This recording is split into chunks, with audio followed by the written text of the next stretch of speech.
Hey guys, welcome to Comic Basic Lists, where we try to unravel everything we know about comic books in 10 minutes or less.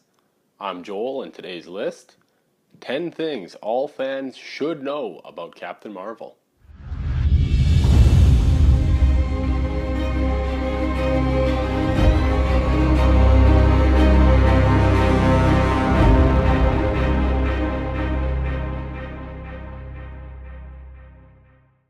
Before we begin, I'm going to ask you two things. First, I need you to go ahead and hit that subscribe button right below this video. That way you'll be sure never to miss a video, and it helps this channel grow. Second, I need you to check out a website for me. I need you to go to www.comicsforcause.com. The link is in the description. Comics for Cause is a global initiative started by us here at Comic Basics that gives children all over the world a chance to escape their own realities through the medium of comic books. I strongly encourage you to check out the website, and if you can, help us. Carol Danvers, Miss Marvel, Captain Marvel, Binary, Warbird, and every other incarnation imaginable is set to make her highly anticipated debut in the MCU. As one of the foremost heroes in existence, Carol has battled through adversity, had her share of trouble, and faced more issues than most. Yet, through it all, she always comes out looking like a shining star. And for good reason. Carol Danvers is one of the most highly respected heroes in Marvel. However, she does have a history that very few have.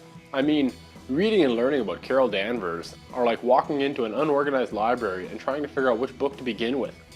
Fear not, we have searched the library for you and brought you everything that you need to know. Here are 10 things all fans should know about Captain Marvel. Before Jessica Jones crushed it on Netflix, Carol Danvers was said to be Jessica's superpowered, trusted advisor and best friend.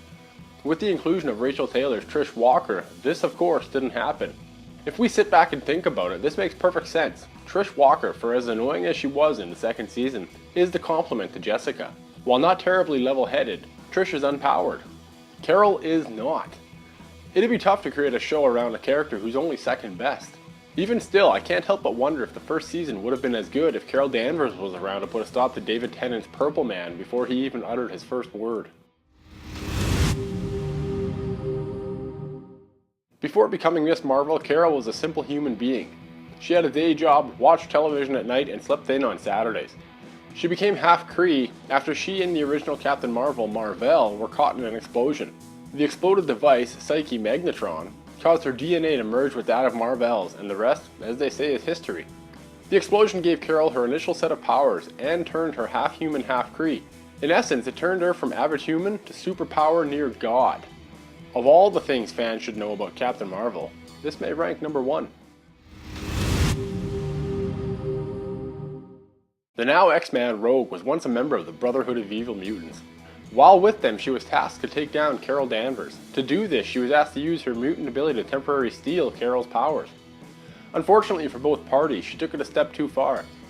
Not only did she absorb the power set of Miss Marvel, but she also took her memories and personality. The result was that both Rogue and Carol suffered from mental health issues, and it gets worse. While Rogue was able to use Miss Marvel's power set right away, Carol was left without it. Luckily, over time, Professor Xavier was able to assist Carol and restore her powers. Because Rogue literally took her powers, this is one of the things that all fans should know about Captain Marvel.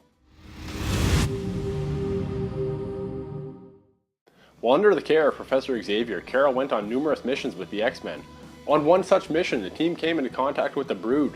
The Brood took notice of Carol and captured her with the intention to perform a set of experiments. They chose Carol due to their fascination with her half-human, half-Kree DNA. These experiments, coupled with her exposure to the White Hole, resulted in Carol achieving godlike powers and abilities. From this point forward, the playground was no longer even, as the powerful Carol Danvers became unfairly powerful. This wouldn't last forever, as eventually her heightened abilities died down. All wasn't lost, however, as Carol was able to retain a portion of the power she received. Carol Danvers was, for a time, a security director for NASA. One of the responsibilities of security director saw her tasked with learning all that she could learn about the Kree Empire. This included, but was not limited to, the Kree Supreme Intelligence, Marvel, and other members of the race. During this time, she befriended Marvel, and the two wound up caught in an explosion. Aside from giving her an impressive set of powers, Carol began suffering total blackouts. The blackouts, coupled with her inability to bring Marvel into NASA, resulted in Carol being forced out as security director. Furious, Carol wrote a letter revealing many of NASA's greatest secrets. Carol gets around. To put it into perspective, Carol has been a member of the Avengers, X-Men, Mighty Avengers, A-Force, Starjammers, Defenders, Guardians of the Galaxy, and more. What's more surprising is that this list doesn't even include her non-superpower time in S.H.I.E.L.D., NASA, and the United States Air Force. To say that Carol gets around is the understatement of the century. She not only gets around, she proudly does so.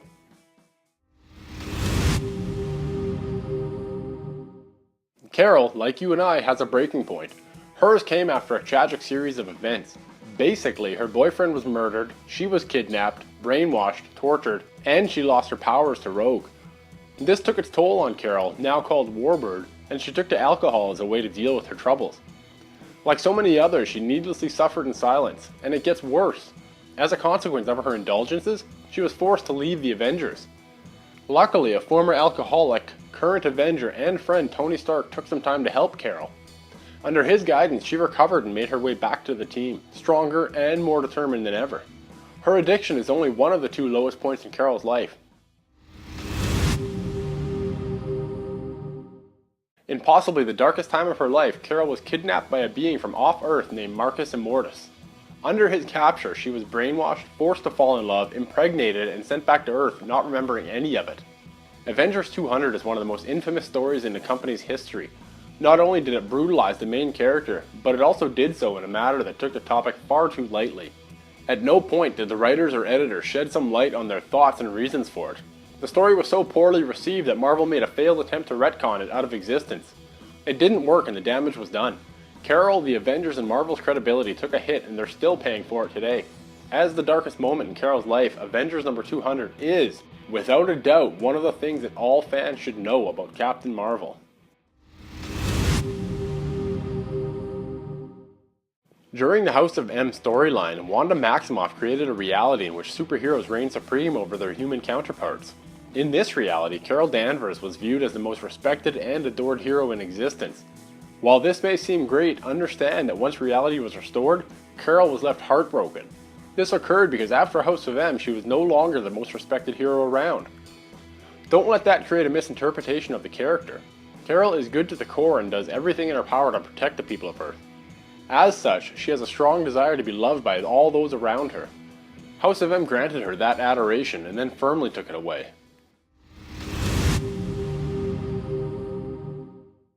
While she didn't make an appearance in the MCU's Civil War, Carol did appear in the comic book format. In the first Civil War, Carol Danvers stood in solidarity beside Tony Stark and the Superhero Registration Act. Right or wrong, her joining Team Iron Man instantly raised the profile of the group. Yet, when a second Civil War broke out, Carol stood against Tony. This Civil War, unlike the first one's desire for a Registration Act, called for criminals, even potential ones, to be dealt with before they even committed a crime. Sadly, no matter which Civil War we look at, Carol doesn't come out looking too good. And that's it. 10 things all fans should know about Carol Danvers. What do you think? Did I miss any? Can you think of any other things all fans should know about Captain Marvel? Tell me in the comments below. As always, I'm going to ask you 3 things before you go. First, if you like this video, hit that subscribe button. It really helps this channel grow. Second, if you really liked it, give the video a share and let someone else like it too. Third, I'm going to ask you to check out 2 websites. Like I said at the beginning of the video, I need you to go check out Comics for Cause at www.comicsforcause.com. The link is in the description. Comics for Cause is a global initiative created by us here at Comic Basics that sees the distribution of comic books all over the world to children who need them most. Check out the website, and if you can, I encourage you to help us. Second, I need you to check out Comic Basics, of course. Comic Basics is the parent company to this YouTube channel, and it has more information than we can cram into any of these videos. You can find it at www.comicbasics.com. The link is also in the description. Thanks guys, and we will catch you next time.